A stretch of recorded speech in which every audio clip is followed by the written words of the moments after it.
SPSHMM yang akan membawa materi pembelajaran agenda 1 pada hari pertama ini. Dan untuk itu kepada Bapak Mohtar, kami berikan kesempatan untuk menjalankan skenario pembelajaran pada hari ini. Saya selaku evaluator mengawasi dari belakang. Silakan, Bapak. Baik, makasih banyak. Ya. Assalamualaikum warahmatullahi wabarakatuh. Waalaikumsalam warahmatullahi. Selamat pagi, sejahtera selalu untuk kita sekalian. Alhamdulillah kita ketemu kembali. Ketemu pertama ya, perdana. Ya nanti selanjutnya tinggal isi ulang ya. Baik, makasih banyak Ibu Nopah. Nah, ini kita punya evaluator. Saya informasikan teman-teman, bukan saya beda-bedakannya. Kalau beliau ini tidak luput catatannya. Dan saya informasikan bukan menakut-nakuti. Sistem ini memang sudah terbangun. Ya, termasuk saya dinilai. Jadi kalau evaluator itu menilai seluruh komponen.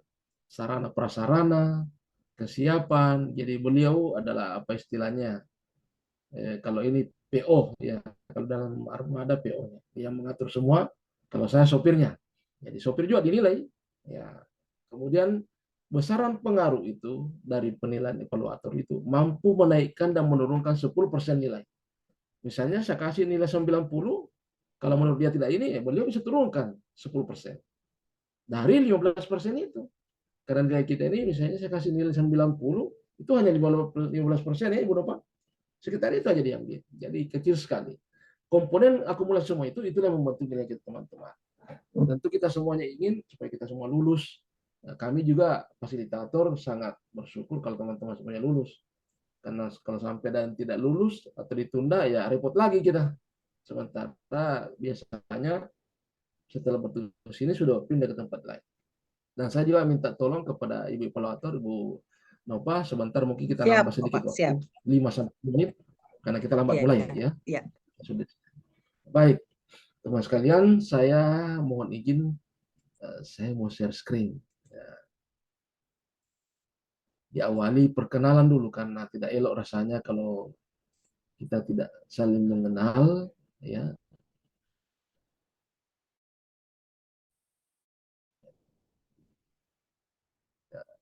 Kenalan. Ya, baik. Jadi, hari ini kita belajar bersama tentang sikat pelaku negara agenda 1. Nah, saya perkenalan dulu. Iya, kelihatannya. Iya. Jadi nama saya sederhana saja. Muhtar ya, Muhtar. Mike Niporon Charlie Hotel Tango Alfa Romeo. Singkat. Ya. Saya sama dengan Ibu Nova. Saya bekerja di BPSDMD Sulawesi Tengah, Badan Pengembangan Sumber Daya Manusia Daerah Sulawesi Tengah. Jalan Suparman ya, nomor 67 Palu. Ada nomor teleponnya. Ya, teman-teman kalau sempat ke Palu ya mampirlah di kantor. Jangan sampai nanti selesai latsar tidak tahu di mana kantornya penyelenggara itu. Atau ada urusan-urusan. Ya. Audio saya kedengaran bagus? Karena saya tidak dengar ini. Kedengaran? Bagus, Pak. Oke, alhamdulillah. Bagus, Pak. Karena saya hanya menggunakan mic dekat di perangkat. Jadi nanti saya gambarkan karena mengawali ini jadi tidak ada salahnya saya memberikan gambaran umum dulu bahwa semua sudah tertata secara tersistem. Jadi eh, penyelenggaraan ini tidak bisa terlaksana tanpa ada 4 komponen. Tentu komponen pertama ya adalah ada lembaganya yang menyelenggarakan. Kedua ada panitia penyelenggara. Ketiga ada peserta. Keempat ada fasilitator. Nah, keempat ini saling bersinergi. Kenapa saya sebut tadi lembaga? Karena di sana banyak kebijakan, banyak peraturan, banyak apa yang mau di.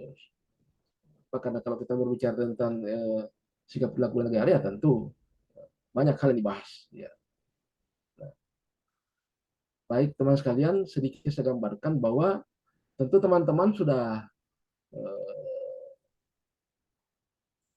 belajar emosi ya. Ya, Pak. Kemudian kalau alamat saya ini, tadinya Opa ini saya lebih suka dipanggil Opa ya. Ya makanya tadi Bu Nova dipanggil Opa karena panggil akrab saya itu Opa. Ya memang sudah Opa sih. Nah, saya bertempat tinggal di BTN Kelapa Gading ya, nomor blok Alfa Victor nomor 2729 Karangjalembang. Yang tadinya di BTNP Tobo, berhubung di BTNP Tobo pada tahun 2018 ada tragedi, ya, September yang membuat OPA juga sempat menjadi kontraktor. Kontraktor itu artinya tor itu orang, kontrak itu kontrak. Jadi orang yang kontrak-kontrak. Ya, kesana kemari kontrak, nanti 2020 baru bertempat tinggal di sini. Numpang hidup di rumahnya istri. Ya. Kenapa tahu itu kenapa kita numpang hidup di rumah istri? Ya karena dalam hukum perdata Islam, harta yang wajib dibelanjakan itu harta suami. Harta istri terserah dia kalau dia mau. Nah, jadi tidak ada sapunya, semuanya milik istri. Kenapa saya bisa tinggal di sini ya? Itu kalau tidak salah Dion yang menjawab itu. Semua karena cinta. Baik, teman sekalian, saya menggambarkan sedikit dulu tentang apa sih yang kita mau pelajari di sini. Ya, jadi tadi saya singgung ada klasikal, tadi disinggung oleh Pak Irwin, blended learning-nya, jadi terjadi extension, maksudnya setelah teman-teman melewati emosi, kita sekarang extension, dan nanti ada klasikal. Kemudian ada nanti kita di tempat kerja beraktualisasi, ini sudah dipandu oleh coach dan dipantau dan dimonitor oleh evaluator. Tentu pembelajaran hari ini kita tidak belajar lagi berteori seperti klasikal, latar klasikal, karena teman-teman sudah lulus emosi. Kita tinggal pendalaman dan penguatan. Oke. Kalau agenda, ya tidak perlu saya bahas ini karena sudah dari tahun lalu, yang pasti bahwa yang berubah dari agenda materi-materi sebelumnya adalah hanya di penguatan bela negara, kemudian rebranding atau menguatkan nilai-nilai berakhlak. Tentu teman sudah tahu ya berakhlak itu apa? Kalau tadinya aneka, sekarang berakhlak. Nah, kemudian ada satu penguatan yang dominan sekarang. Tuntutan di era sekarang itu adalah penguatan literasi digital. Jadi kalau ada katakan, Pak, apakah aktualisasi harus aplikasi? Tidak. Tapi di dalam agenda 3, Smart Action itu adalah komponen literasi digital diperkuat. Jadi seperti yang kita rasakan sekarang ini. Saya dengan Ibu Nova dan teman-teman bangun pagi sudah di poso. Nah, ini kan kekuatan dari literasi digital. Kalau kita klasikal, dari kemarin sudah kemas, ya harus packing, sewa oto, berangkat, masih capek pagi-pagi. Ini sudah bangun pagi, masih sempat kerja-kerja kemas sudah di depan teman-teman. Oke. Walaupun bukan materi saya, ini agenda 2, saya tetap ingin mengingatkan bahwa acuan utama kita adalah bagaimana meningkatkan nilai bela negara dalam rangka mendukung pelaksanaan nilai berakhlak. Apa itu? Ya tentu kita berantas pelayanan, akuntabel, kompeten, harmonis, loyal, adaptif, kolaboratif. Ya. Nah, kemudian ada branding, ya, ada branding employer kita yang harus kita tanamkan dalam sanubari kita bahwa kita harus bangga melayani bangsa. Jadi ketika untuk tuntutan bangsa disampingkan hal-hal lain. Makanya di dalam agenda 3 nanti dijelaskan juga mampu mengambil keputusan yang tepat ketika terjadi benturan kepentingan. Kenapa? Karena di era multiplayer efek sekarang ini persaingan sangat sempurna, banyak sekali kebutuhan kita. Terkadang benturan antara kebutuhan pribadi dengan tugas. Ya, itu. Nah, itu namanya ASN yang profesional mampu mengambil keputusan tepat ketika terjadi benturan kepentingan. Dengan tadi bangga melayani bangsa dengan menerapkan nilai berakhlak. Ya, itu sekedar menggambarkan teman-teman kenapa kita harus belajar ini. Nah, ini masalah materi saja ya. Oke. Nah, yang mau dicapai dalam pembelajaran agenda 1. Kontraknya kita ini. Kontrak kerja kita. Hanya ada 3. Hanya tahu, mau, dan mampu. Apa yang mau diketahui? Ya, tahu tentang sejarah, tahu tentang teori-teori terkait dengan nilai bela negara, tahu tentang regulasi, ya. Sejarah apa? Sejarah perjuangan bangsa, sejarah pengembangan bangsa, ya. Istilahnya kalau dulu ada founding father kita mengatakan bahwa jas merah, apa itu jas merah? Jangan sekali-sekali melupakan sejarah. Kita ada sampai hari ini, teman-teman bisa hadir, ya, karena pergolakan sejarah, pergolakan perjuangan, sampai kita bisa. Ya. Kedua, mau. Apa itu mau? Ya, memiliki semangat, motivasi, gairah dalam melaksanakan apa yang menjadi target, apa yang menjadi kewajiban kita sebagai ASN. Kenapa kita dilatih? Nanti teman-teman, kalau materi US Agenda 1 ini, di klasikal itu ada latihan baris berbaris, ada latihan olahraga, kesehatan jasmani, kesiapan jasmani, kesehatan rohani, kemudian baris berbaris. Supaya bisa mengimplementasikan dan bisa menerapkan aksi bela negara. Bahannya ya dari bahan pembelajaran, modul, bahan tayang, regulasi, dan lain-lain. Dipandu oleh fasilitator melalui cara strategi dan skenario regulasi. Nah, teman sekalian,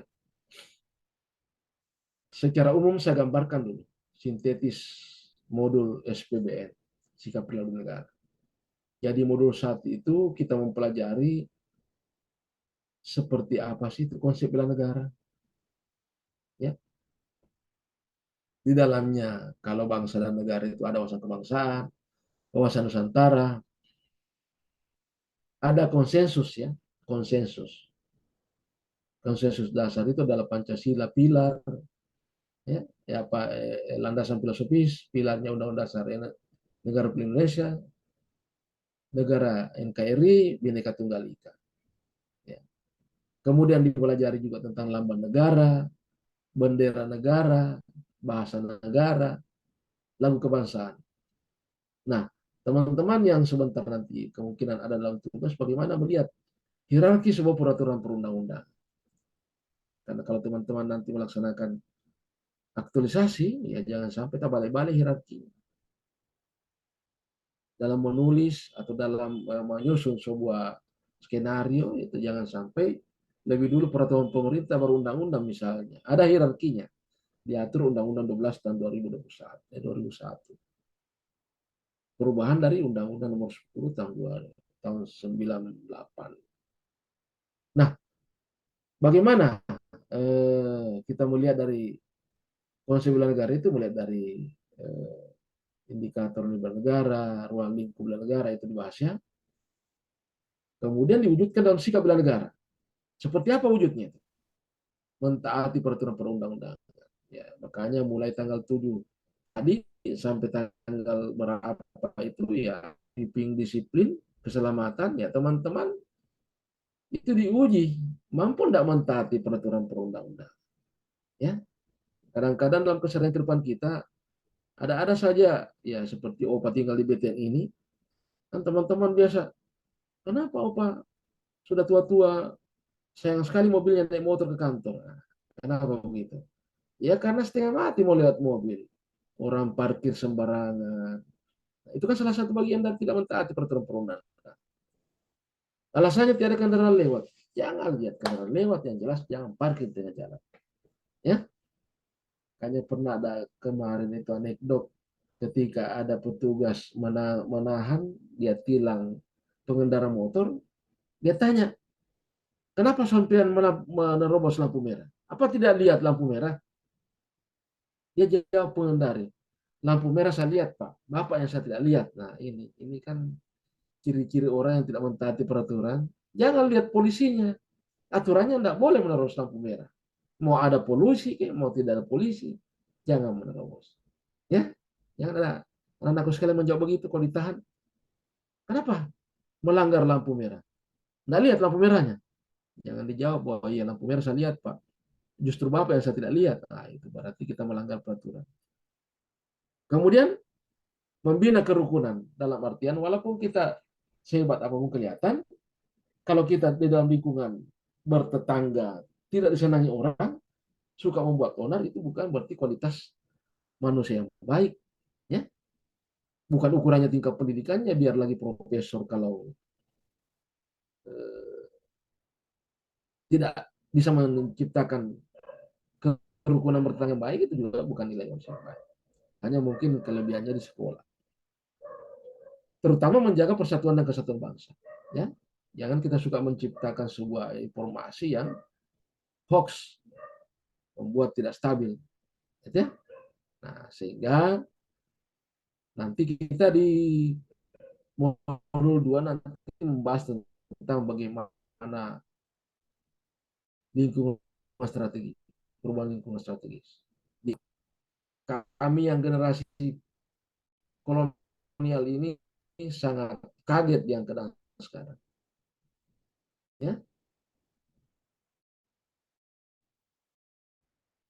Kalau dulu kita tidak perlu HP, mengetikku cuma 11 jari kan begini.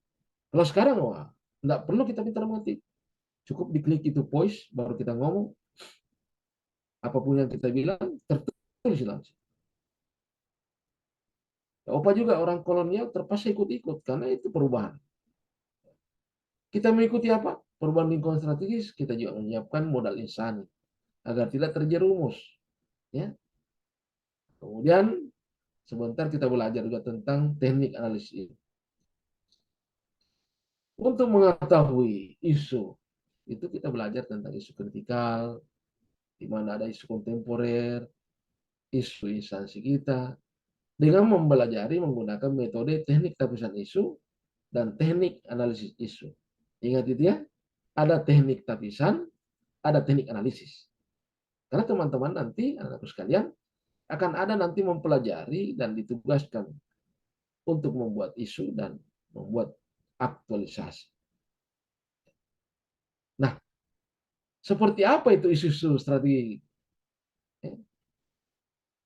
Jadi di isu-isu strategis itu, kontemporer itu, ya dilihat dari aspek ancaman, gangguan, hambatan, dan tantangannya.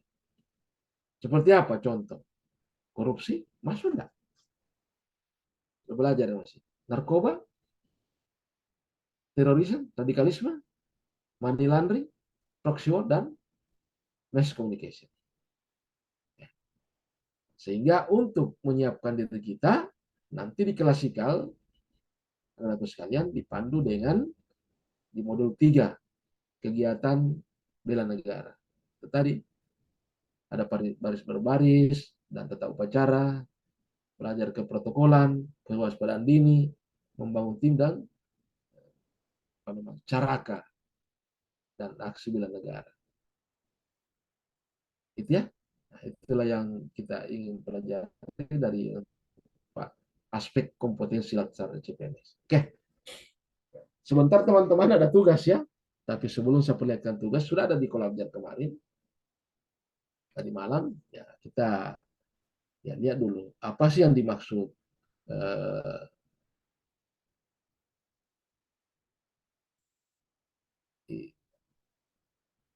apa yang Anda ketahui tentang wawasan kebangsaan?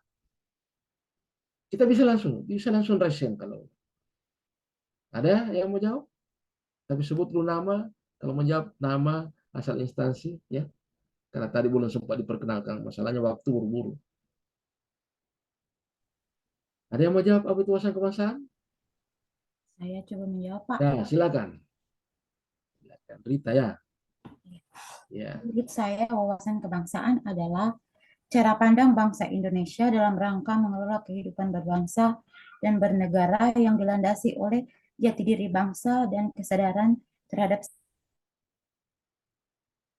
sensus dasar, guna memecahkan persoalan yang dihadapi bangsa dan negara dalam mencapai masyarakat yang aman, adil, makmur, dan sejahtera. Iya. Terima kasih. Bagus. Iya, makasih. Jadi wawasan kebangsaan itu adalah cara pandang, konsepsi. Tentu dilandasi akan kesadaran diri, bukan sekedar memandang. Makanya yang bisa ikut bela negara adalah orang yang memiliki kesadaran.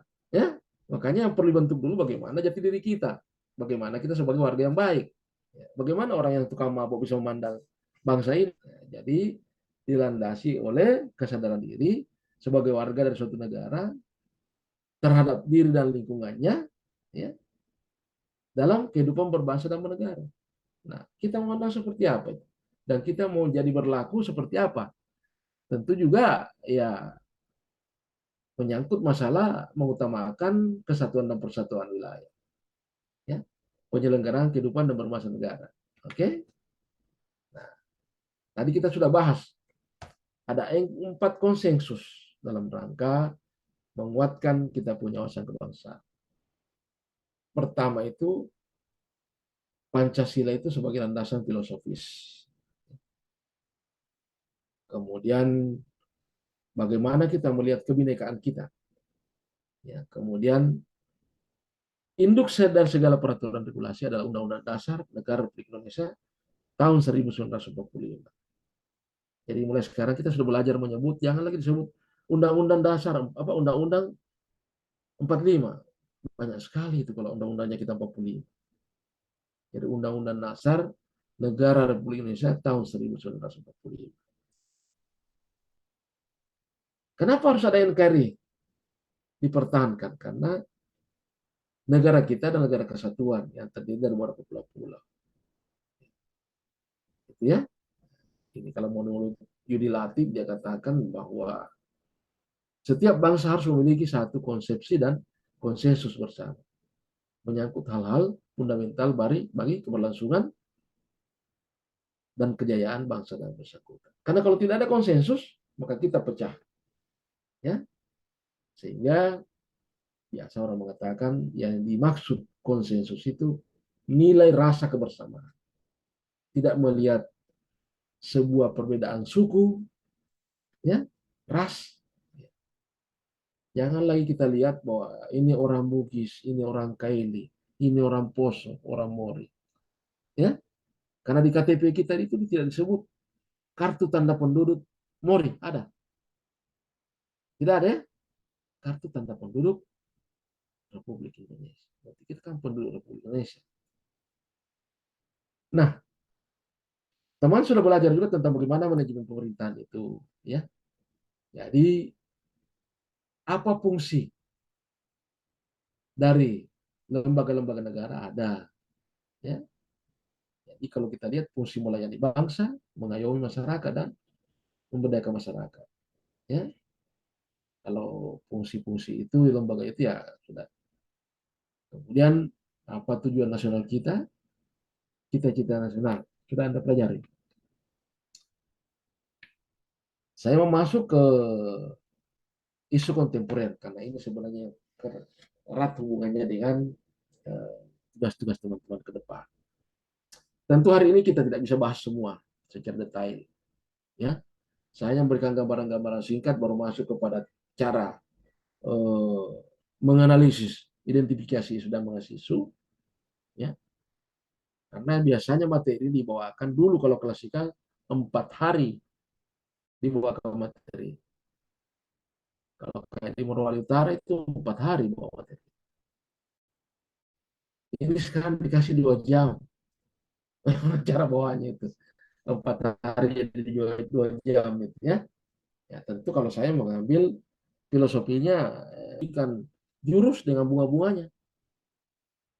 Kalau singkat waktu diberikan hanya jurus tok. Sempit waktu tinggal dia kasih jurus yang mematikan. Nah teman-teman tinggal saya kasih jurus gitunya ini. Nah di dalam Undang-Undang Dasar, Undang-Undang SN, setiap PNS perlu memahami dengan baik fungsi dan tugas. Masih ingat? Fungsi melaksanakan apa yang dilaksanakan? Melaksanakan kebijakan publik yang dibuat oleh pejabat pembina kepegawaian. Ingat, pejabat pembina kepegawaian yang sesuai dengan peraturan perundang-undangan. Jangan teman-teman begitu diperintah oleh oknum, ya, dengan alasan loyalitas, tapi tidak sesuai dengan peraturan. Ya, salah. Itu kembali tadi, harus bisa mengambil keputusan tepat ketika terjadi benturan kepentingan. Kedua, memberikan. Tadi melaksanakan, sekarang berikan. Memberikan pelayanan publik tentu yang profesional dan berkualitas, bukan asal-asalan. Kalau teman-teman buka di konten-konten saya bersama Peterta Lastar, bisa buka di situ bagaimana model pelayanan yang benar, bagaimana model pelayanan yang salah. Tinggal cari di YouTube situ, namanya saya, muncul itu. Saya sudah suruh peragakan, yang benar itu seperti apa kalau melayani. Yang salah itu seperti apa. Makanya kalau di lembaga-lembaga swasta, profesional macam handphone ini, kita akan berpisah ketika kita bekerja. Boleh kita pakai tapi mode sailor, mode kapal. Kenapa? Karena ini sangat mengganggu. Kadang-kadang melayani orang, dia sibuk saja setting orang pasien ini sudah mau melahirkan, ya, yang profesional dan kualitas. Ketiga, mempererat. Apa yang mempererat? Persatuan dan Kesatuan Negara Republik Indonesia, bangsa dan negara Indonesia. Sehingga kalau mau jadi PNS yang profesional itu kita harus bisa mengambil tanggung jawab, ya, tetap disiplin, akuntabel, integritas, kemudian tunjukkan sikap mental yang positif. Seperti apa? Ya, bersedia melaksanakan tugas, ya, sesuai dengan perintah, tidak asal-asalan. Kemudian kita mengutamakan keprimaan. Jadi kalau keprimaan itu seperti apa? Kalau keprimaan itu kan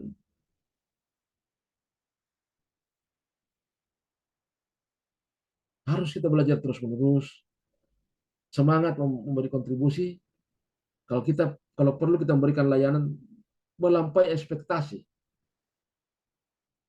Kemudian tentu dengan menunjukkan kompetensi, ya, apa yang kita manifestasikan dalam bentuk kemahiran kita, keahlian kita, ya. Dan yang paling penting di sini adalah tetap memegang teguh kode etik dan kode perilaku. Seperti apa kode etik? Kalau dikatakan di situ antrian, ya antrian. Jangan karena ada keluarganya kita, teman dekat, ya biasanya contoh, tapi saya tidak menunjuk rumah sakit mana. Ya, kadang-kadang orang lama sudah kering menunggu, ada yang di belakang yang dulunya nyerobos masuk diterima. Nah itu tidak boleh. Kalau sudah diatur dalam tata tertib, ya ikuti itu. Oke. Nah, kita berbicara perubahan lingkungan. Banyak sekali terjadi. Jadi menurut pandangan Urain, Veron pakar itu melihat data 2017 bahwa ada 4 level lingkungan strategis yang dapat mempengaruhi kesiapan PNS dalam melakukan pekerjaan. Apa itu? Jadi yang mempengaruhi kita pertama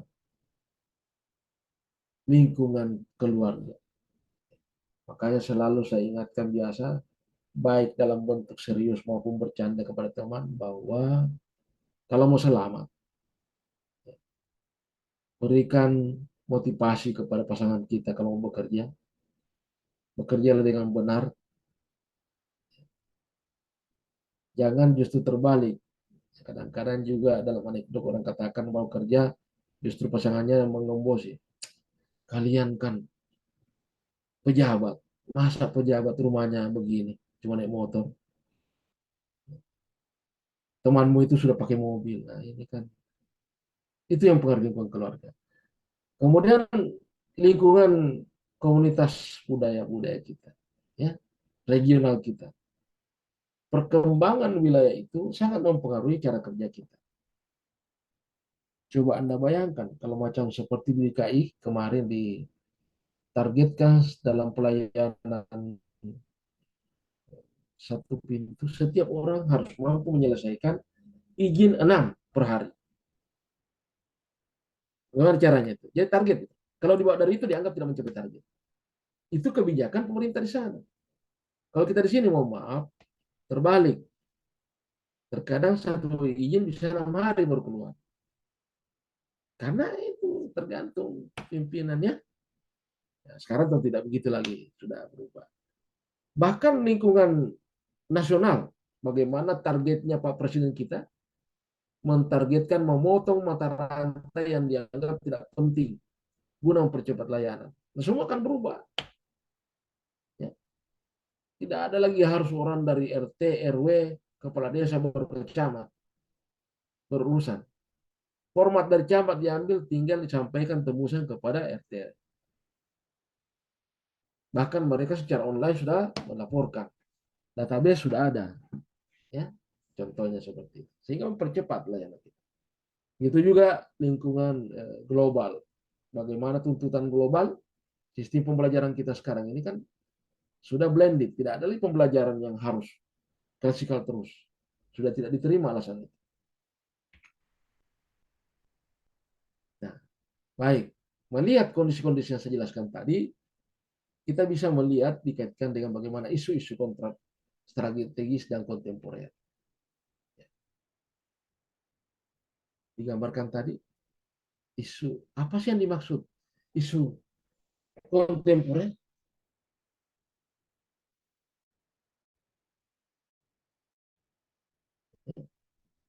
seperti sekarang maraknya berita-berita penculikan anak, itu masuk enggak isu strategis kontemporer?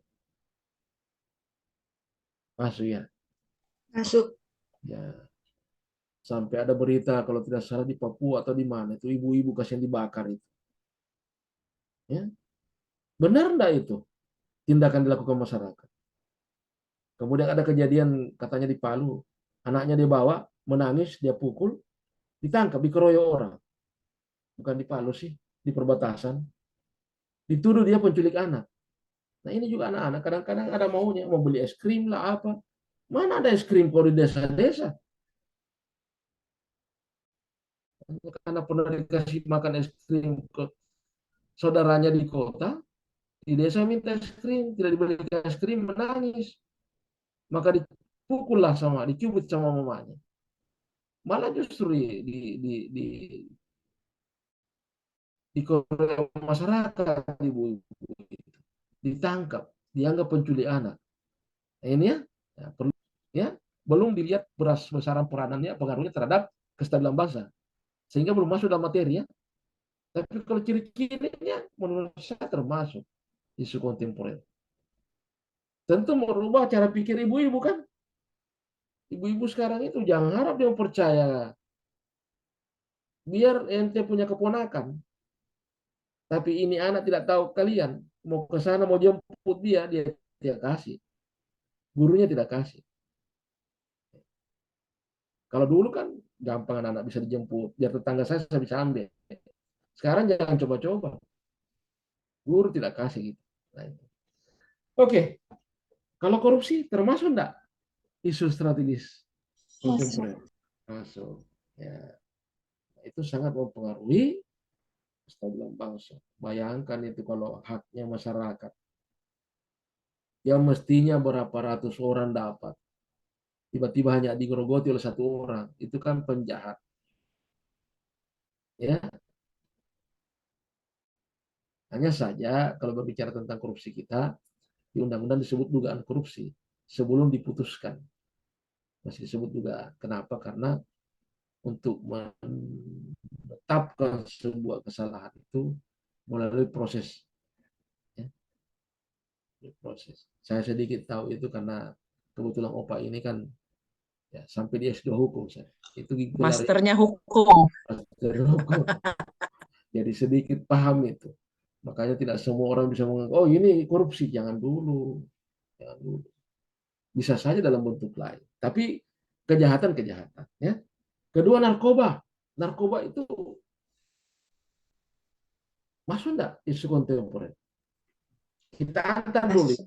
Sebentar baru kita belajar mengkaji.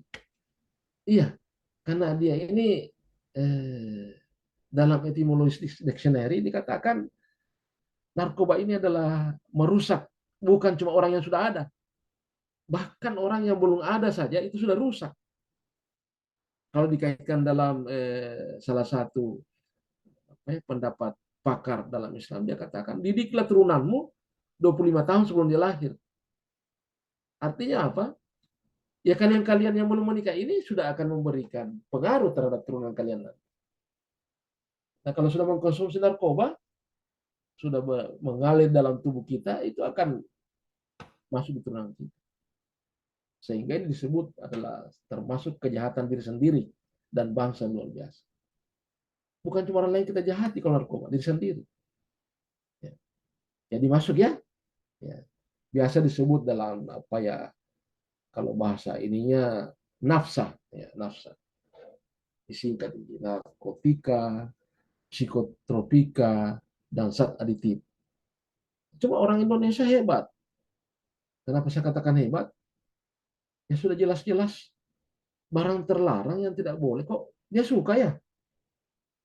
Saya pernah temukan waktu saya ada lewat di Keparigi, sehingga di warung, kok ada anak-anak muda jongkok-jongkok di situ, menghisap kaleng-kaleng. Apa? Setelah saya lihat, kok lem-lem yang biasa dulu waktu saya anak kecil dipakai balem sepeda itu tidak isap. Itu kan yang mendingan bikin teh, isap teh kotak, lebih asik. Nah ini. Jadi zat aditif itu alkohol, ya. Kenapa tidak dihilangkan itu? Ada yang bertanya, Pak, kenapa tidak dihilangkan saja? Karena ini penting untuk dunia pendidikan dan penelitian dan kesehatan. Coba bayangkan kalau tidak ada alkohol, ya, yang mengandung etanol dan rangka membersihkan luka-luka kita, alat-alat kesehatan tidak akan bersih. Yang salah kita ini alat pembersih, kenapa diminum? Ya kan? Seperti juga zat aditif senyawa organik, ya, yang biasa digunakan dalam berbagai barang keperluan untuk menghilangkan rasa sakit dalam diri kita, justru orang gunakan untuk diminum tidak sesuai dengan dosis, itu kan sudah rusak. Ada yang lebih hebat lagi, zat aditif itu, tembakau itu zat aditif. Ya, makanya kemarin kenapa kurang berhasil itu dalam pengendalian COVID? Karena kita di Indonesia ini khusus lebih khusus di Palu, itu COVID hanya bisa mematikan. Nah di situ ditulis di perempatan itu, rokok membunuhmu. Dia tidak pakai itu. Dibilang rokok membunuhmu, dia tidak pakai, apalagi cuma dapat membunuhmu. Nah, itu ya. Jadi saya bicara begini untuk kesadaran anak-anakku sekalian. Terorisme, radikalisme. Ini kalau terorisme ya sudah kita dengar apa sih itu. Semua yang berakhir dengan isme adalah paham. Jadi ada sebuah kegiatan yang gerakkan secara masif guna membuat orang tidak nyaman, itu disebut terorisme. Ya. Secara umum, setiap kegiatan yang membuat orang tidak nyaman itu teror. Tapi kalau sering berulang dan merusak kestabilan, itu sudah disebut terorisme pelakunya. Ya. Begitu juga radikalisme, orang yang berpikir terlalu mendalam, yang tidak sesuai dengan ketentuan lain. Mempengaruhi juga kestabilan, itu juga dilarang. Radikalisme yang kontemporer. Makanya ada kesiapsiagaan bela negara itu kita mempelajari tentang bagaimana pemberdayaan masyarakat, peningkatan kemampuan aparatur, dan perlindungan dan peningkatan sarana prasarana terhadap pengembangan kajian terorisme. Perlu dipetakan itu. Cuma saya biasa main-main juga dengan petugas. Pak, kenapa Bapak sweeping di jalan? Diperiksa kita orang punya KTP. Nah, terorisme tidak mungkin ada di jalan raya itu. Kalau Bapak mau dapat, saya bilang, Bapak di gunung-gunung sana. Cuma menurut dia katanya ya, mobilitas yang lebih cepat itu kalau lewat jalan raya. Kalau yang lewat gunung-gunung itu terbatas kedekannya. Kalau di jalan raya bisa lebih lagi. Kemudian teman-teman sekalian, ada lagi satu, money laundry, masuk enggak? Masuk, Masuk, Pak. Pak. Kenapa masuk dia? Karena mensucikan uang haram. Begitu ya bahasanya. Misalnya opak ini, pegawai negeri cuma golongan 4C, pendapatannya itu cuma 7 juta, 6 juta lebih lah gajinya. Kalau tambah lain apa semua, taruhlah paling tinggi ya 10 juta lah. Kok tiba-tiba saya setor uang di bank itu 200 juta? Bank pasti curiga. Dia minta KTP, diminta historisnya bagaimana dapat uang, dia minta usaha-usahanya kita. Kenapa? Bisa saja uangnya saya korupsi, ya, orang uang dikorupsi ditaruh di bank, baru diambil sedikit. Nah itu sudah halal itu, dicurigai lagi. Awalnya ini money laundry ini dilakukan oleh ada residivis dari luar negeri itu apa ya, pengedar narkoba itu yang banyak sekali uangnya. Soalnya waktu terbatas. Kalau saya ini saya putarkan video wawancara itu. Seorang anak muda itu ya orang tidak kerjanya di kampung, tapi rekeningnya ada 5. Satu rekening minimal ada yang 3M, ada 2M, ada 1M. Dia taruh di bank, tapi bukan pakai namanya. Namanya orang lain, dipicah-picah. Pintar-pintar. Pertanyaannya dia wawancarai, apa artinya punya uang banyak tapi tidak bisa dinikmati? Dia bilang sebenarnya kita juga mau nikmati tapi tidak bisa. Kenapa? Karena sistemnya mereka pengedar narkoba ini berlapis. Yang pengedar di bawah ini diawasi oleh orang yang dia tidak tahu siapa yang mengawasi dia. Yang mengawasi tadi pengedar itu diawasi juga di atasnya, yang dia tidak tahu siapa yang mengawasi dia. Ketika salah gerak ditembak. Beda di instansi kita. Kalau kita kan ketahuan datang inspektorat, wah,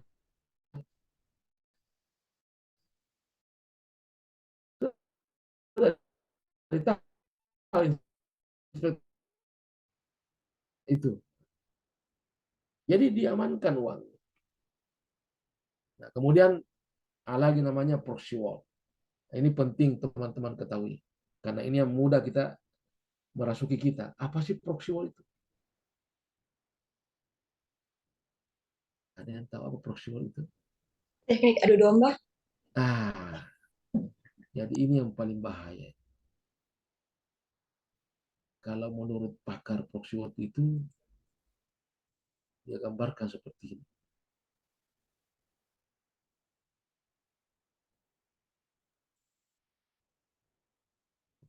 Putar ya. Jadi proxy war ini adalah struggle for power. Maksudnya dia memberikan pengaruh secara internasional. Motifnya menggunakan pendekatan ada boleh hard power dan soft power untuk mencapai tujuannya. Yang pasti dia politiknya politik adu domba. Ya, dia menghasut. Sebenarnya kalau tidak tahu kenapa tidak bisa terputar ya.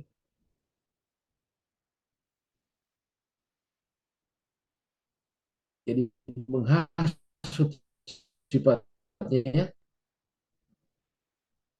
Dia menghasut untuk mempengaruhi orang.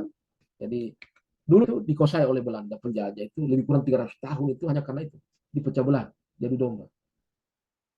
Nanti sadar kita di gerakan Budi Utomo itu perjuangan secara menyeluruh pemuda baru kita bisa menang karena dihasut. Ya, bayangkan itu sedikit saya cerita karena termasuk saya punya nenek di Bone itu Arupalaka itu. Arupalaka ini kan cucunya Sultan Hasanuddin, orang jago. Tapi oleh Belanda dia bawa bapaknya Arupalaka ke tempat perjuangannya Sultan Hasanuddin.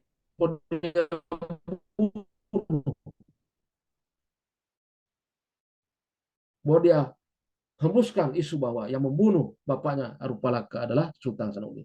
Maka menyusul Sultan Arupalaka membuat suatu gerakan melawan Sultan Hasanuddin. Bayangkan, dia lawan sendiri neneknya hanya karena dia adu domba bahwa bapaknya dibunuh oleh sudah tidak ada jalan nalar kita. Masa ada om membunuh keponakan? Hebatnya membuat bukti-bukti. Contoh-contoh seperti itu. Dihasut bahwa orang-orang dari Jawa itu dianggap tidak berkualitas oleh orang-orang dari Selatan. Sehingga kita diadu domba. Nah, Ini praktek-praktek proxy war ini bisa terjadi di instansi kita. Ya, hati-hati teman-teman. Ada orang tertentu biasa dia hasut kita, dia pecah-pecah kita, ya itu adalah praktek-praktek proxy war. Kemudian kejahatan-kejahatan media massa lainnya. Banyak ya, teman sudah tahu. Yang paling ringan sekarang itu prank, ya, prank. Ya, itu prank ringan. Tapi kalau seperti hoax, bullying, itu kan sudah. Prank juga itu kalau tidak psikologinya orang tidak siap juga jadi masalah. Ya. Kadang orang katanya di prank. Saya kasih tahu biasa anak-anak, jangan kau sambaran prank-prank dengan saya karena saya orang dulu tidak tahu prank, saya tahu perang. Kalau ente mau prank saya perangi saya. Nah, sekarang kadang-kadang orang digara berlebihan alasannya prank. Orang sudah hilang harga dirinya, kau ini baru kau bilang prank. Oke, teman sekalian hanya menggambarkan. Nah, sekarang kita mau sedikit belajar bagaimana sih menganalisis isu.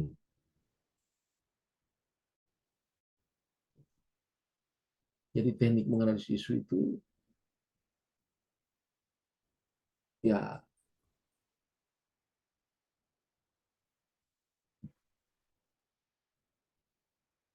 kalau kita melihat isu itu bisa lihat dari 3 aspek, 3 tingkatan. Ada namanya kernel isu. Jadi isu yang saat ini merupakan kelompok isu yang mendapatkan perhatian sorotan publik yang sangat luas. Harus diambil keputusan. Kemudian emerging isu adalah isu yang perlahan-lahan masuk dalam ke ruang publik. Dan kita mulai menyadari itu. Kalau isu potensial adalah isu yang belum nampak. Ya. Namun dari hasil analisis kajian menggambarkan bahwa akan ada kemungkinan terjadinya isu di masa depan. Tekniknya ya bisa kita isu scan melalui media scanning, yaitu penelusuran dari sumber-sumber informasi dari media seperti koran, majalah, publikasi lainnya. Boleh kita lihat dari Exit.net, menelusuri survei polling, dokumen resmi. Bahkan bisa kita knowledge order. Knowledge order ini ya pendapat dari profesional, pejabat pemerintah. Boleh juga trendsetter, ya. Bisa juga pemimpin opini dan lain-lain. Bahkan ada yang public and private organization. Bisa kita dapatkan dari komisi independen, dari lembaga-lembaga penyiaran di masjid, gereja, institusi bisnis. Kalau yang paling umum didapatkan adalah public players. Public player ini adalah masyarakat luas yang menyadari akan suatu isu secara langsung atau tidak langsung. Ya seperti tadi itu. Mau kita bilang tidak ada itu penculikan anak, kalau masyarakat umum sudah mengaku sudah ada semua. Ya, karena kebetulan saya juga amatir radio, saya putar terus di frekuensi, hampir setiap desa sekarang itu ronda itu. Jadi kalau tidak terlalu penting jalan ke desa-desa, tidak usah jalan-jalan ke desa-desa. Biasa kita lupa KTP, dia tahan di pos ronda kita itu. Kalau masyarakat sudah mengambil tindakan, susah dikendalikan. Oke, bagaimana? Nah, ini pertama teknik analisisnya, teknik tapisan. Jadi kita menetapkan isu itu bisa lihat dari pertama penetapan teknik tapisan, kita membuat skala penilaian, skala Likert namanya, ya, 1 sampai 5. Jadi dilihat dari aspek APKL-nya, aktual, problematik, kelayakan, dan layak. Aktual itu apa? Aktual itu artinya betul-betul terjadi dan hangat dibicarakan masyarakat. Semakin yakin itu semakin tinggi nilainya. Misalnya kalau kita contoh sekarang yang lagi marak itu penculikan anak, berapa sih aktualnya kira-kira menurut Anda? Kalau yakin sekali 5, kalau ragu-ragu ya paling 3, gitu misalnya. Kemudian problematik, apa sih problematik itu? Isu tersebut memiliki dimensi masalah yang kompleks, Semakin kompleks masalahnya, semakin tinggi nilainya. Kemudian kehalayakan. Artinya isu tersebut menyangkut hajat hidup orang banyak. Semakin banyak orang menerima dampak dari itu, semakin tinggi nilainya. Kemudian layak. Nah, ini layak ini. Kenapa disebut layak? Artinya dilihat dari aspek isu tersebut masuk akal, realistis, relevan, dan dapat dimunculkan inisiatif pemecah masalah. Kalau tugas nanti tugas individu, layak itu dimaksudkan bisa diselesaikan karena masuk tusinya Anda. Kalau tugas individu nanti ya agenda 3, kalau agenda 1 ya masih umum. Nah, alat bantunya dari teknik tapisan ini, APKN ini bisa kita gunakan juga yang namanya USG. Nah, orang kesehatan kalau USG itu kan ultrasonografi, bukan. Ya. USG di sini lihat dari aspek urgensinya. Seberapa gawat ini, ya, seberapa mendesak suatu isu dibahas, urgen. Sama tadi Lika 1-5, semakin mendesak semakin tinggi nilainya. Serius nih, seberapa serius dibutuhkan. Kemudian grow seberapa besar kemungkinan buruknya kalau ini. Semakin tinggi. Nah sekarang, apakah dipakai dua-dua Pak? Nah, nanti tanya quote-nya, tapi kalau pendapat saya, kalau saya pakai dua-dua. APKL dulu dari beberapa isu, kemudian divalidasi isu. Validasi isu namanya ini USG ini, benar enggak? Menurut APKL-nya itu, ditapis menurut USG-nya, maka berkurang dari banyak isu tadi, menjadi tinggal 3 isu. Kalau cuma isu yang kita dapatkan cuma 3, boleh pakai USG, boleh tidak. Tapi kalau lebih dari 3, saya sarankan pakai USG untuk menggugurkan tinggal 3 yang dianalisis. Gitu. Nah, setelah di USG, untuk mencari isu yang urgen kritikalnya, boleh gunakan mind map. Mind map itu ya ditaruh akibatnya di tengah, baru penyebabnya itu di mapping. Semakin banyak penyebab itu, semakin banyak cabang-cabang. Untuk memperkaya ilmu ini, buka di internet ya, cari literatur, karena kita tidak bisa bahas terlalu lama. Waktu kita tinggal sedikit, masih ada satu pokok bahasan. Kita boleh gunakan juga fishbone diagram. Nah, diagram ditaruh di kepalanya resikonya, misalnya akibatnya bahaya radikalisasi, penyebabnya sistem. Sistem itu apa saja, supplier apa saja, surrounding. Boleh pakai 5S, 4S, 5M, terserah. Yang penting sesuai dengan isu yang Anda angkat. Ya. Kemudian boleh menggunakan juga SWOT, boleh. Ya. Silakan. Ini nanti ada tugasnya. Oke. Kemudian teman sekalian, tadi kita sudah jadi belajar teori penyelesaian kebangsaan. Sekarang kita masuk ke bela negara. Apa sih bela negara itu? Kalau secara teori, bela negara itu adalah tekad, sikap, perilaku, dan tindakan warga negara, baik secara personal maupun kolektif, dalam menjaga kedaulatan keutuhan wilayah. Ya, itu bela negara. Dan ada aksi nasional bela negara, yaitu sinergi setiap warga negara guna mengatasi segala macam ancaman, gangguan, tempat tantangan. Aksi nasional bela negara seperti Baronda itu. Ya, semua kita sinergi, ronda. Semua kita sinergi. Sekarang kalau di kompleks saya bukan lagi ronda manusia. Hampir setiap blok itu ditaruh CCTV. Jadi orang tinggal di pelototi semua CCTV-nya. Oh, ada orang masuk. Siapa itu? Orang jalan masuk yang aneh-aneh tidak disangka-sangka, tiba-tiba dikepung. Kenapa dikepung? Ya orang semua lihat CCTV-nya. Nah, di blok saya ini sudah ada CCTV. Ada monitornya di luar. Saya taruhnya tinggal dihaga. Oh, ada orang masuk di rumahnya blok nomor sekian. Siapa itu? Canggih tuh. Jadi orang sekarang berronda minum kopi masing-masing di rumah. Kalau dulu enak, kita di pos ronda bisa nyanyi-nyanyi, ya, bisa cerita-cerita lucu, baru digilir rumah-rumah orang antarkan kopi, kue. Kalau sekarang kopinya juga tinggal virtual, tinggal dia foto dia kirim, kita orang makan kopi ini, kue ini, orang balas, kita orang kue ini. Saya bilang kalau saya tidak mau saya balas, saya hanya tanya itu di blok berapa, nomor berapa rumahnya, sama ke sana. Saya tidak butuh kirimkan foto-foto begitu. Sama dengan kita ini. Sekarang ini panitia siapkan kita kopi virtual, hanya dikasih lihat gambar kopi. Di sini so kering ini di kamar. Oke, lanjut. Nah, teman-teman sekalian, masih ingat ada berapa nilai bela negara? Ada 5 ya? Iya. Pertama, cinta tanah air.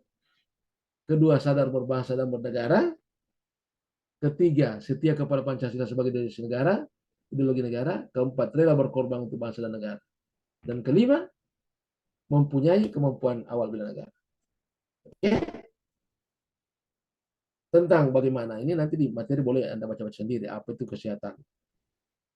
Apa itu kemampuan awal negara bela negara? Apa namanya kesehatan yang jasmani?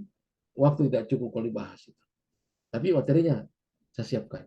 Sekarang saya mau perlihatkan kepada anak-anak sekalian apa sih tugas kita. Ini yang biasa banyak pertanyaan. Ada tugas Pak? Iya, karena Anda ada asinkronus kan? Nah, asinkronus itu bukan disuruh kita nyantai-nyantai, tapi disuruh kita kerja tugas. Ada tugas dan ada. Supaya anak-anakku sekalian tidak merasa nganggur ya. Ada tugasnya. Itu tugasnya. Tugas pertama. Iya, tugas pertamanya kita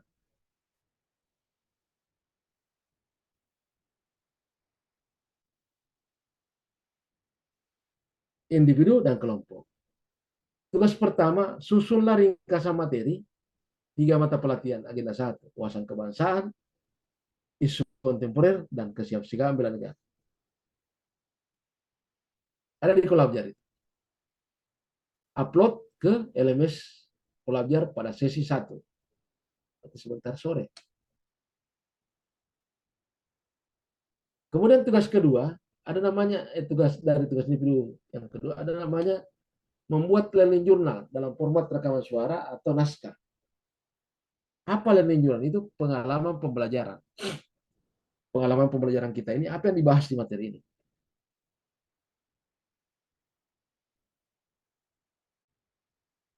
Sama, upload juga ke Kolabjar sesi pertama. Nah, tugas kelompok, Pak, kelompoknya mana? Buka di Kolabjar, sudah sampai kelompok itu. Dibagi kelompok untuk ditaruh ke kelompok untuk tugas mengupload tugas saja. Bukan berarti saya anggap itu yang paling hebat, tapi itu yang dipilih untuk mengupload tugas. Ketika teman-teman tidak setuju atau apa, yang itu boleh dibicarakan kembali dan tetap dia mengupload. Karena dia beri akses. Apa tugas kelompok pertama? Buatlah video visualisasi bangsa. Ya, dalam bentuk video 4. Durasinya 2-3, paling lama 5 menit. Sudah paham visualisasi bangsa? Apa yang menjadi kebanggaan kita di bangsa ini? Apa yang kita banggakan di bangsa ini? Budayanya kah? Kekuatan militernya kah? Ya, ekonominya kah? Ya, psikologinya, apa saja? Silakan. Tolong muncul teman-teman berperan semua di kelompok itu. 2 kelompok, 1 beranggotakan 6 orang, 1 beranggotakan 5 orang. Maksudnya ketua merangkap anggota.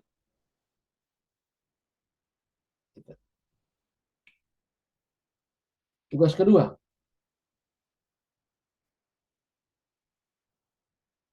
buat analisis isu instansi Anda. Jadi kita gunakan APKL,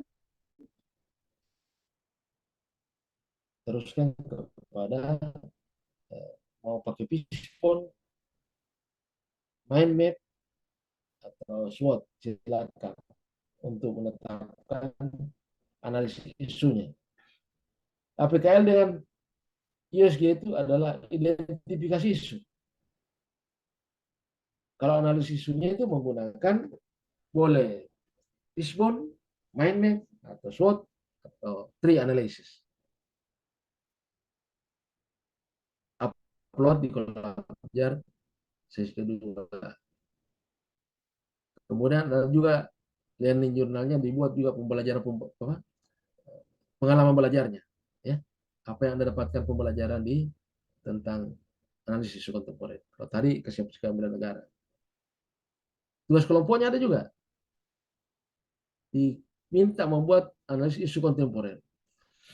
Kalau tugas individu kedua, analisis isu instansi. Jadi apa yang Anda angkat isu atau identifikasi isu di instansi. Instansi ini dimaksudkan adalah lingkup dinas tempat Anda bekerja, lingkup Pemda. Kalau tugas kelompok, isu kontemporer regional nasional. Isunya. Upload ke LMS Kolajar sesi kedua. Nah, yang ketiga ini cuma individu. Diminta kita membuat rencana aksi bela negara, ya, diupload ke Kolajar sesi ketiga. Semua tugas kelompok nanti di-upload di hari terakhir ya, karena kita diskusikan dulu. Kita ketemu berikutnya di hari apa ya? Jumat siang ya? Iya. Tanggal 10 Pak, Nah, insya Allah. jadi 10 malam itu baru terakhir di store laporan kelompoknya, karena kita diskusikan dulu. Hari Jumat. Iya, Jumat malam. Nah, seperti apa rencana aksi bela negara? Begini lampirannya. Kita buat rencana aksi bela negara tahun 2023. Jadi ditulis angkatannya, nama, nomor daftar hadir itu, NDH itu. Instansinya, nama mentor. Kenapa nama mentor? Karena nanti diminta para mentor. Ya, susah Pak, minta saya parapnya di skepel. Ya, anak-anak milenial. Sedangkan parapnya presiden bisa kita minta. Yang penting minta izin ya. Ada 5 nilai bela negara. Jadi setiap nilai bela negara 2 indikator sikap. Dan setiap indikator sikap 2 aksi. Misalnya cinta tanah air. Apa itu cinta tanah air? Peduli terhadap lingkungan seperti apa aksinya, di mana dilakukan, kapan waktunya, dan ada fotonya. Ya, gitu. Berarti kalau 5 bela negara berarti 10 indikator, berarti 20 aksi. Ada yang tanya, sejak kapan Pak? Sejak kapan Pak aksi ini? Rencana aksi ini. Kalau saya membatasi sejak Anda menjadi CPNS, mungkin dulu pernah kerja bakti, sampai sekarang masih kerja bakti dong. Dulu pernah baju batik bersama teman-teman, pasang fotonya. Kapan laksanakan? Dari dulu sampai kapan pun tetap pakai baju batik kalau hari tertentu. Ya kan? Kemudian saling menghargai perbedaan pemeluk agama. Ada fotonya kalian, ada kegiatannya pernah acara bersama Natalan atau Maulid bersama dengan pemeluk agama lain atau kegiatan apa, itu fotonya. Kami lakukan dulu sampai sekarang. Kita lakukan. Contoh itu ya, bocoran itu. Kalau bimbingan saya, ini tidak semuanya, khusus bimbingan saya, di laporan akhirnya saya suruh masukkan ini. Laporan aksi bela negara kalau bimbingan saya. Karena kenapa? Di laporan aktualisasi itu ada semua keterwakilan. Keterwakilan agenda 2 ada. Mengidentifikasi berakhlak. Agenda 3 ada.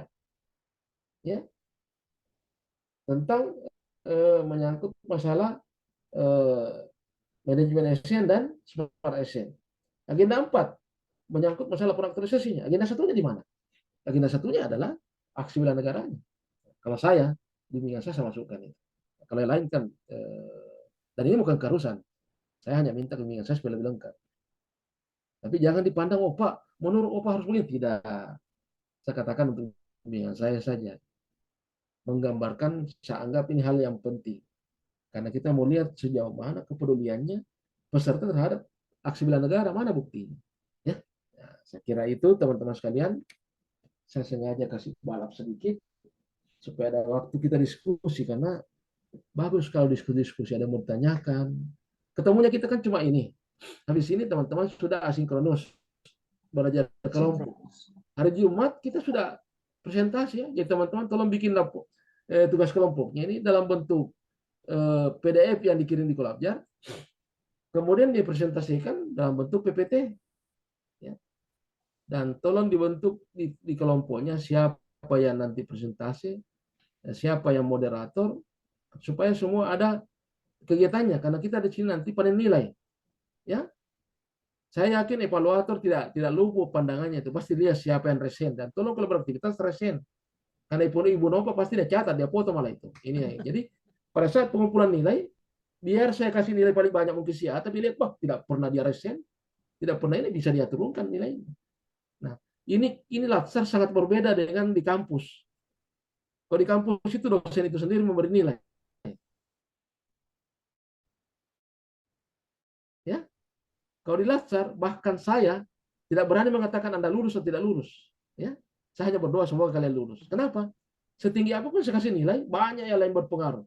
Nilai sikap perilaku, nilai tugas, nilai pengembangan profesi yang berapa? Dari setelah, kalau tidak salah ada nilai karakter, ada 5 nilai itu. Tambah lagi rancangan dengan aktualisasi. Ya, itu. Kenapa? Karena ini adalah bentuk, saya lihat bagus sekali nih Latsar ini. Menurut saya, andaikan bisa orang tua ikut Latsar, saya mau ikut. Kenapa? Saya mau uji apa saya lulus. Karena jujur saja, kita yang tua-tua ini, saya tidak yakin. Saya mungkin bicara boleh, tapi ketika disuruh membuat ini, disuruh bekerja kelompok, mampu tidak saya mempengaruhi teman-teman untuk bekerja bersama? Belum tentu. Nah, disinilah diminta, karena kalian adalah milenial, kemampuan itu harus prima. Ya, bukan hanya kemampuan sendiri, tapi mampu mempengaruhi orang lain. Itu.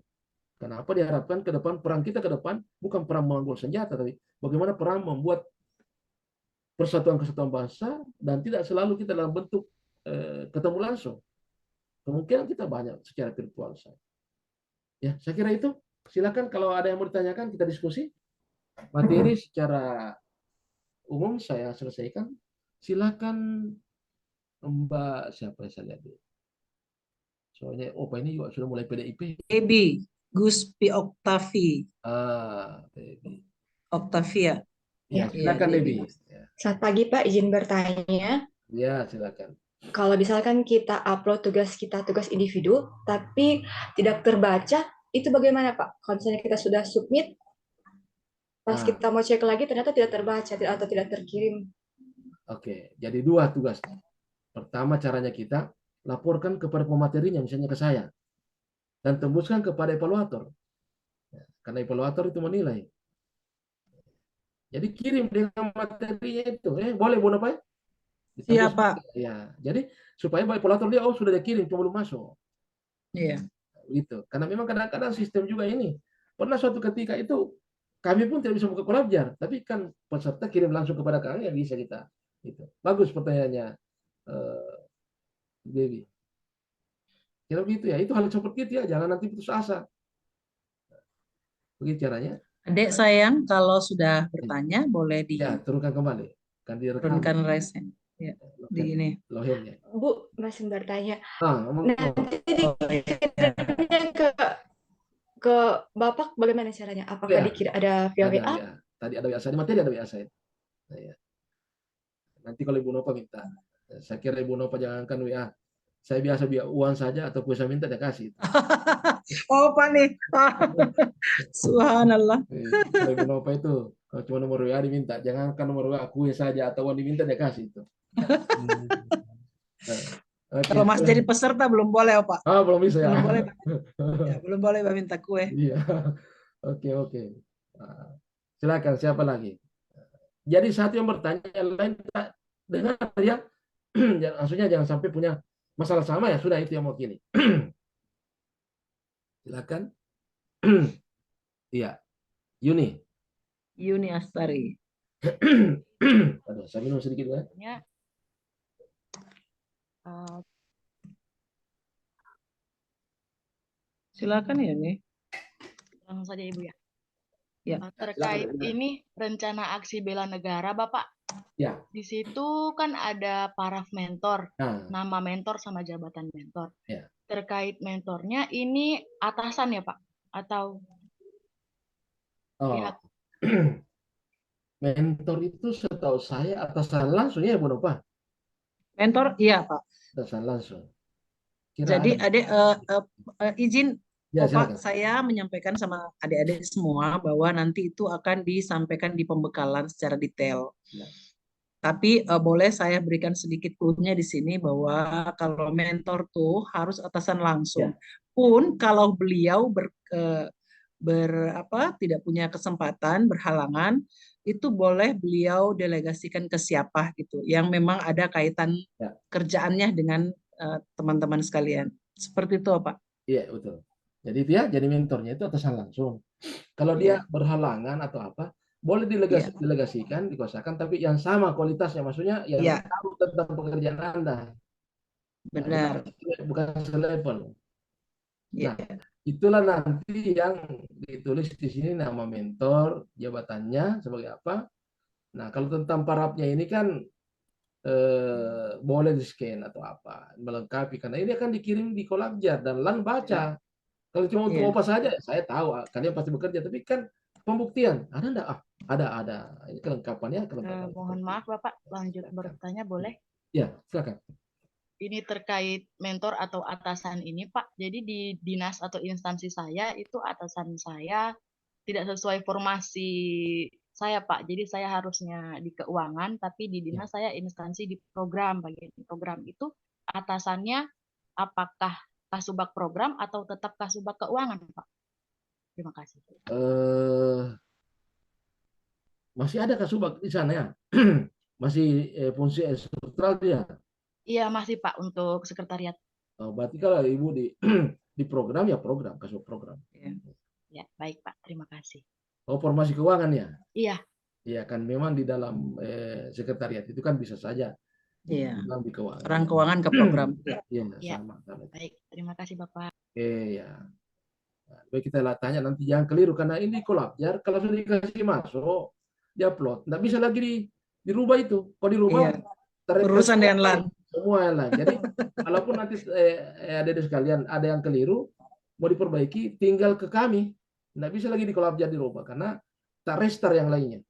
Saya pernah tanya itu teman-teman evaluator bilang, oh Pak, aduh hancur semua yang lain itu. Betul. Jadi terpaksa tinggal ke kami, nanti kami yang menyesuaikan nilainya. Bagusnya supaya teman-teman paham semua, jangan nanti resah. Iya. Silakan. Silakan. Baik Pak, saya mau bertanya terkait tugas individu. Ya. Silakan. Saya mau bertanya terkait tugas individu, apakah waktunya harus juga hari Jumat sampai hari Jumat atau pada hari itu juga? Kalau kayak tugas individu hari ini harus sorenya dikumpulkan atau bagaimana? Oke, begini kalau saya di dalam aturannya hari ini sore, itu.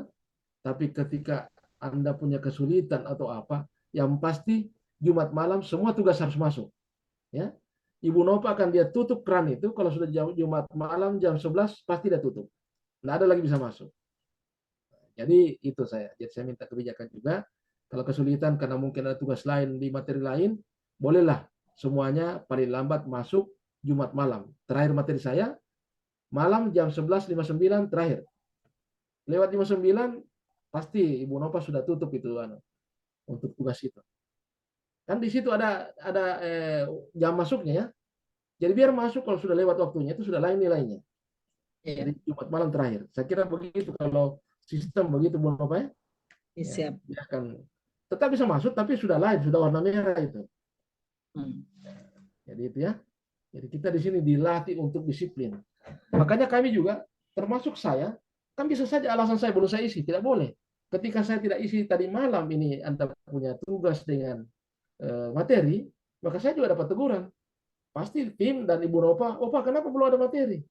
Nah, kan kelihatan itu. Jadi saya biar jam 11, jam 1 harus masuk. Itu melatih. Jadi sistem ini bagus. Tidak boleh kita beralasan, harus bisa membuktikan. Jadi semua pembuktian. Oke, ada lagi silakan. Di luar materi juga kalau Anda mau WA saya atau apa mau telepon, WA dulu. Opa boleh saya telepon? Kalau perlu saya yang telepon. Ya. Ya. Saya masih lebih ada pembeli pulsa daripada kalian. Karena sebentar Ibu Nova dikasih honor, saya kan sudah bisa beli pulsa saya. Saya khawatir. Saya telepon. Oke, silakan ada lagi. Jangan segan-segan, biar malam. Yang penting masih hijau kalau di WA, telepon. Ya, karena saya dari PKP ya. PKP itu bukan partai tapi pagi kalau pagi. Nah, Kalau silakan. Opa tuh komplit, jadi bertanya bagus. Boleh ya. Silakan Dokter Rizky. Sudah Stefani? Sudah. Silakan. Opa, Iya. saya intermezzo dulu dikit, Opa boleh nggak? Silakan. Adik-adik senyum-senyum sedikit Ya. dong, biar enak lihatnya Ya, gitu. tegang semua ini. Nah, tadi saya lihat tuh mukanya Husliawati tuh muka dipasang tekuk aja. Santai-santai saja, Ya. jangan Kalau saya tegang. cuma wajah saja tegang saya. Saya orangnya Ya, santai. Dokter Citra juga tadi begini, saya terus Jangan tegang, santai. senyum-senyum dokter. Silakan, Oke. Opa. Ya, silakan Rizky, Dokter Rizky. Ya, terima kasih Pak. Yang ingin saya tanyakan untuk waktu pengumpulan tugas. Nah, pada tadi pas kami absen jam 7, itu yang tercatat di Kolabjar itu jam 13.02. Apakah nanti ketika kita mengumpulkan tugas sesuai dengan jamnya kita, apakah nanti dia akan tidak sama sesuai atau kita misalnya upload batas jam 11 dan ternyata itu aplikasinya dia sudah tutup di Kolabjarnya. Berarti ini koreksi buat kita Ibu Nova. Nanti coba sistem mungkin keliru jamnya, biar bergeser. Saya kira bijak kita kalau memang sistemnya menunjukkan jam sekian padahal belum, ya kita juga terima, kita manusia kok. Makanya komunikasi komunikasi. Opa atau Ibu Nova, saya upload kok jam 11, masa di situ tertulis jam 3? Nah, berarti kami tahu bahwa kesalahan sistem. Saya kira begitu, silakan Bu Nova. Jadi sedikit tambahan buat teman-teman semua bahwa ketika ada trouble di aplikasi itu segera berkomunikasi dengan PIC. Ya, karena memang ini sistem ini memang dikuasai oleh PIC bisa, tetapi akses kami sudah terbatas. Saya hanya bisa membantu teman-teman untuk teknis aplikasinya itu memang langsung ke PIC. Karena Iwin yang langsung memegang itu. Saya juga bisa buka itu, cuman kan nggak enak kalau saya melewati beliau kan. Beliau selaku PIC. Cuma kami bisa membantu besar di respon gitu. Jangan di japri ya. Kadang-kadang japri itu tenggelam. Ya. Kalau di grup tuh langsung kelihatan seperti itu. Jadi jangan terlalu khawatir kalau misalnya jamnya kita absen jam 6:30 atau jam 7, di situ ada jam 11, berarti itu aplikasi yang error gitu. Seperti itu, Pak. Begitu. Semuanya ya, tolong komunikasi diperbaiki ya. Artinya jangan ragu-ragu, jangan segan. Apalagi ada grup besar, masuk saja di situ. Karena semua itu PIC evaluator ada di situ. Nanti Bu Nova juga bisa ingatkan dia, wah terbukti memang dia absen jam 7 tapi terbaca jam 11. Kan kasihan. Iya, Pak. Dianggap lambat nanti. Begitu seperti laporan. Misalnya Anda sudah upload jam 11, ternyata jam 3 misalnya, segera laporkan. Ini jam 11 upload, masa jam 3 di sini. Ini namanya sistem banyak orang dia urus, bisa saja bergeser. Banyak diurus. Jangan. Kita sedikit curhat, kita saja cuma satu kantor, kadang-kadang cek log itu bergeser. Iya. Ya, jadi kan tidak usah kita marah-marah. Saya tidak perlu marah dengan siapa. Cuma saya bilang, Dek, kenapa saya pasang muka aku dibilang terlambat? Padahal masih setengah 8. Oh iya, Pak, nanti perbaiki ya gitu. Nah, jadi ini juga penguasaan diri penting itu. Sambil senyum-senyum kita, makanya Bu Nova tadi suruh senyum. Sambil senyum-senyum kita menyampaikan, kan kita juga tidak Ya, capek, tidak membuat orang tersinggung. Kalau sini, karena namanya juga orang tua sudah oh ikat baik hati kepala. kalau Pak Tapi kalau Mahfud. saya Baik. biar kamu gara apa silakan. Ibu Nova bisa lihat saya digara bagaimana. Tidak ada Ya, masalah. ya. Sepanjang bukan hal yang prinsip. Nah, itu ya. Jadi jangan lihat kan, mukanya apa lagi botak begini. Tidak. Ya, kita sudah sama. Biasa semua kita Itu ada baku yang garakan. memberikan Komunikasi penting. Silakan ada lagi, silakan. Pak masih mau bertanya Ya, mau silakan. terkait dengan tugas individu yang analisis isu untuk Ya. teknik tapisannya, apakah semuanya digunakan atau kita memilih saja?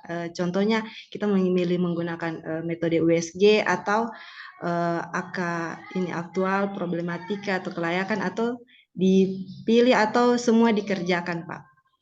Ya, baik. Karena namanya latihan ini supaya kita tahu semuanya. Saran saya gunakan dua-dua. Bahkan 3 dengan fishbone.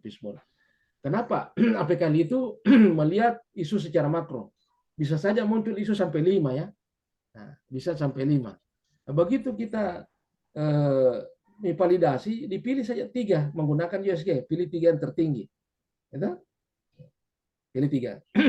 Nah, kemudian setelah itu nanti fishbone-nya dianalisis, ya bisa dipilih. Dari USG itu tinggal 1. Yang dari USG itu tinggal 1 yang tertinggi itu menjadikan fishbone. Tapi misalnya kalau coachnya mengatakan tidak perlu digunakan semua biar 1, silakan. Tapi karena ini latihan tahu semua, ya kita gunakan semua itu. APKL dengan USG. Nah, yang bisa dipilih itu adalah MAP atau SWOT. Nah, itu bisa dipilih karena analis isu. Tapi kalau identifikasi isu, saya sarankan pakai dua-dua supaya valid. Saya kira begitu ya. Baik, terima kasih, Pak. Ya, oke, sama-sama. Ada lagi? Jen, masih bertanya, Jen? Ya, Iya, silakan, Jen. terima kasih Bapak. Mohon izin Bapak Ibu, saya mau bertanya, kan tadi ada tugas individu dengan tugas kelompok. Ya. Kalau untuk tugas kelompok, Pak, ini pembagian kelompoknya seperti apa, Pak ya? Oh ya, ada di Kolabjar itu. Di Kolabjar saya coba bukakan. Sudah dibagi kelompok di Kolabjar itu.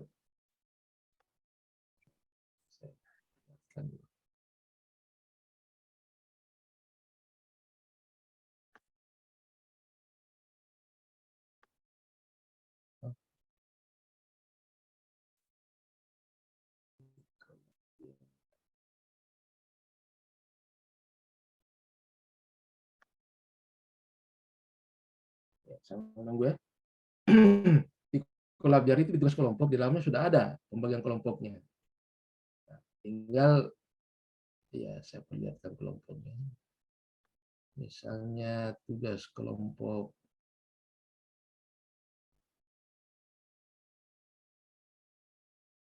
contoh yang pertama tugas kelompok. Nah, itu kelompoknya ada. Saya tunggu.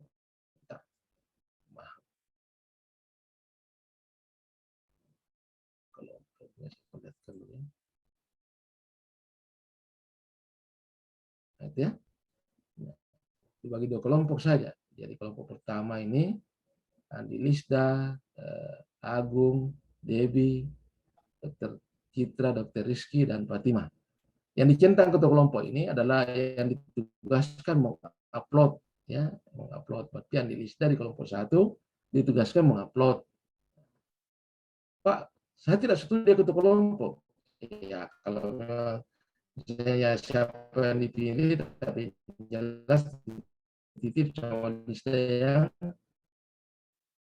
karena tidak bisa semuanya mengupload tugas kelompok, ya.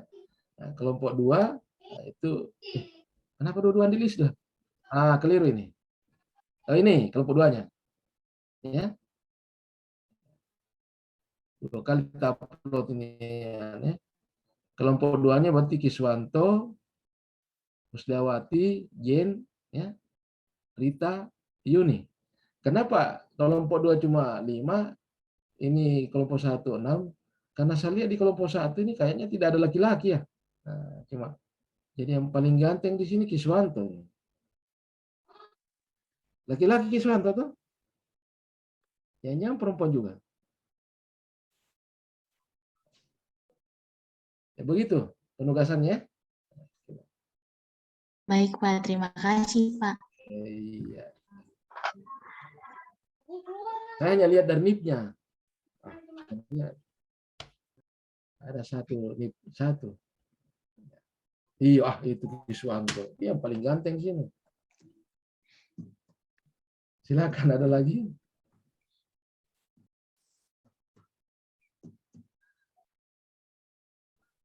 Ya, waktunya juga sudah. Kalau memang sudah tidak ada ya. Tapi saya tetap membuka diri ya. Ada dicatat nomor WA saya tadi. Di WA saya, kalau misalnya saya lambat-lambat angkat, miss call supaya saya lihat ya. Jangan segan-segan, jangan nanti Bapak yang tidak. Tidak boleh saya mengatakan saya sibuk karena tugas pokok saya di sini. Ya. Tugas yang lain itu tugas sampingan. Ya. Karena kita ini ya namanya memanfaatkan waktu. Kadang-kadang saya bukan, makanya macam Ibu Nova tadi itu di rumah atau di mana ini ya. Masih di rumah, Bu. Sedikit lagi bergeser siapa tahu ke kampus atau ke ini, karena ya saya sampaikan teman-teman sekalian, tugas pertama utama pegawai negeri seperti kalian. Cuma saya juga punya tugas tempat lain. Saya di kampus di Unismu Palu juga masih aktif di Fakultas Pertanian, Fakultas Ekonomi dan Hukum sebagai tenaga edukasi. Kemudian saya juga aktif di dunia malam, biasa gelar kasus sebagai lawyer ya. Lawyer kalau orang dulu bilang pengacara. Dunia malam. Ya. Karena malam Bu gelar kasus. Karena kalau pagi tidak boleh beracara, karena pegawai negeri tidak boleh beracara, cuma memberi kontribusinya. Gitu. Biasa juga saya di LSM, keluar daerah, menilai bibit kehutanan, ya saya juga ya nambah-nambah uang kecil kasihannya. Istilahnya omega, usaha menambah gaji supaya tidak mengganggu jam kerja. Jadi makanya begitu, kalau orang yang sudah tahu saya, dia tanya di mana sekarang. Kemarin ada yang tanya, Pak masih di Palu? Masih. Itu jadi makanya jangan segan-segan. Nah, misalnya kalau ada yang mau ke rumah, kabari dulu ya, kabari dulu.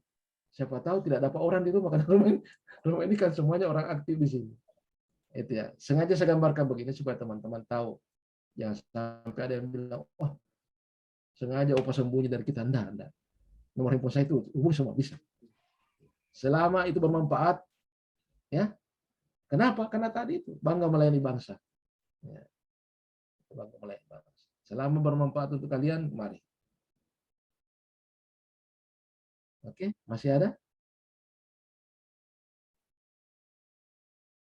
Oke, kalau sudah tidak ada, karena waktunya kita juga sudah 5 menit ini, Ibu Nova sudah memberikan kesempatan kita penambahan waktu 5 menit.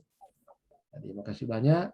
Mohon maaf ya, kalau ada yang kurang, barangkali perangkat saya tidak terlalu jelas audionya. Kalau wajah saya tidak terlalu jelas, memang sudah jelas. Karena kalau mau diperjelas, saya silau deh kalau diperjelas. Jelas juga, tapi silau saya. Ya, makasih banyak atas perhatiannya. Mohon maaf segala kekurangan. Nah, terutama Ibu Nova, makasih banyak atas pendampingannya sehingga teman-teman bisa lebih aktif. Baik, saya akhiri. Assalamualaikum warahmatullahi wabarakatuh dan selamat pagi. Waalaikumsalam warahmatullahi wabarakatuh. Terima kasih Opa kebersamaannya. Terima kasih kebersamaannya 2 JP ini. Semoga Opa sehat selalu. Insya Allah kita ketemu lagi di tanggal 10 Februari Opa, hari Jumat di jam 13.30. Ya, insya Allah. Siap. Jam 13.30. Masih dengan 2 JP. Terima kasih Opa. Insya Allah. Jadi teman-teman. 3 JP. Kenapa Opa?